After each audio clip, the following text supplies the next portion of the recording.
Israeli প্রধানমন্ত্রী Benjamin নেতানিয়াহুর ছেলে ইয়ার নেতানিয়াহুকে যুক্তরাষ্ট্র থেকে তাড়িয়ে দেওয়ার আহ্বান জানিয়েছেন মার্কিন প্রেসিডেন্ট ডোনাল্ড ট্রাম্পের ঘনিষ্ঠ সহযোগী ও হোয়াইট হাউসের সাবেক কৌশলবিদ স্টিভ ব্যানন। ব্যানন চান ইয়ারকে ইরান যুদ্ধে সম্মুখ সমরে পাঠানো হোক। সংবাদ মাধ্যম আরটি ইন্টারন্যাশনালের এক্সে স্টিভ ব্যাননের একটি ভিডিও শেয়ার করা হয়। সেখানে তিনি এই কথা বলেন। মার্কিন department of homeland security DHS এর প্রতি আহ্বান জানিয়ে ব্যানন বলেন, নেতানিয়াহুর একটা ছেলে মায়ামিতে পড়ে আছে, কালই ওকে লাথি মেরে বের করে দিন।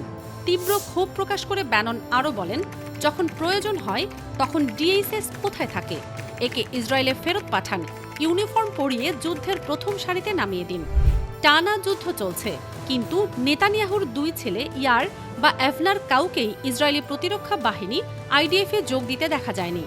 এভনার প্রচার বিমুখ হলেও ইয়ার তার বিতর্কিত কর্মকাণ্ড ও কট্টর মন্তব্যের কারণে প্রায়ই সংবাদপত্রের শিরোনামে থাকেন।